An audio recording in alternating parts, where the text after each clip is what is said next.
Amit, amit, amit, amit, amit. Mudah-mudahan Indonesia nggak bubar di tahun 2030 ya, positive people. Karena ini negara-negara Asia Tenggara ini memperingatkan Indonesia kalau masih terus dilakukan ini Indonesia malah bisa terancam gitu kan ya, bubar di tahun 2030 lah. Kok bisa sebenarnya, ini ada apa gitu kan ya. Kita lansir dulu dari laman Instagram nyinyir_update_official gitu kan ya, yang memberitakan ASEAN khawatir Indonesia bisa bubar di tahun 2030 jika terus mengutang gitu kan ya, dari Investoria Investing in Companies Story gitu.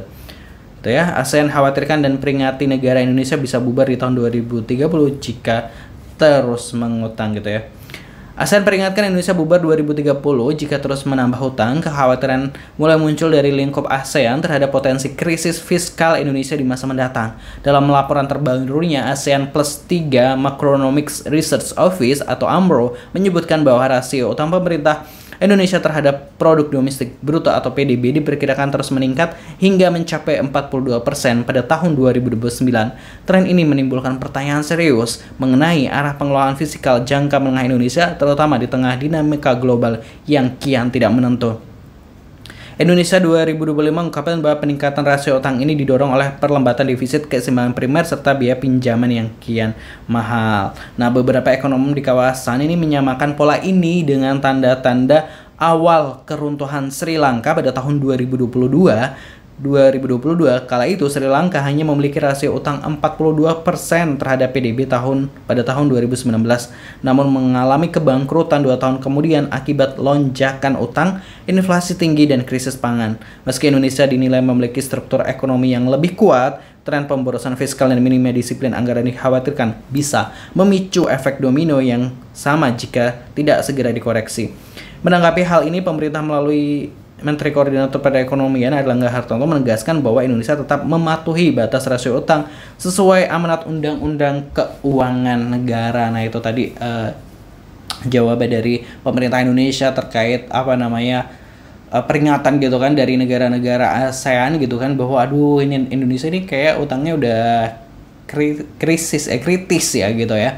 Nah, kita tahu bahwa angka utang Indonesia tuh mencapai berapa? 7.000 triliun rupiah gitu kan. Sedangkan APBN kita kalau nggak salah itu 3.000 triliunan lah, 3.300 triliunan, pokoknya sekitar itu. Nah, ini kalau nggak salah, koreksi kalau salah. Terus katanya sih emang masih aman gitu kan, tapi ya bilangnya aman gitu, tapi kan kita nggak tahu gitu kan ya. Nah, dikabarkan juga gue lihat di sebuah pemberitaan bahwa Menteri Keuangan Sri Mulyani itu berencana menyicil utang, kalau nggak salah di tahun ini menyicil utang gitu, tapi ternyata utang itu dia utang untuk bayar utang gitu kan. Kalau gue baca headline seperti itu, aduh, alamak, ini jadi gimana utang buat bayar utang, jadi kayak gali lubang tutup lubang, iya nggak sih gitu kan ya. Aduh, ini nggak ngerti deh ini konsep gimana. Kita bacain dulu komentar-komentar dari warganet seperti apa gitu. Asik, jadi tahun 2030 udah bukan WNI lagi. Waduh, ini kenapa begini ya? Makanya pemerintah jangan kebanyakan korup, perut sendiri digedein, ntar busung tuh perut baru tahu rasa gitu ya.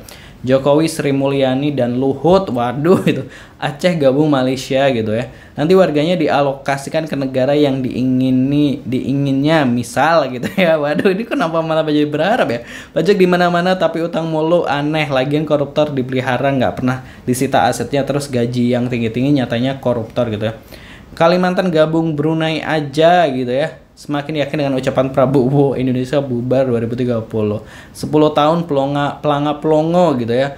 Negara lain aja khawatir, pejabat Konoha sendiri boam gitu ya, menuju Indonesia bubar 2030.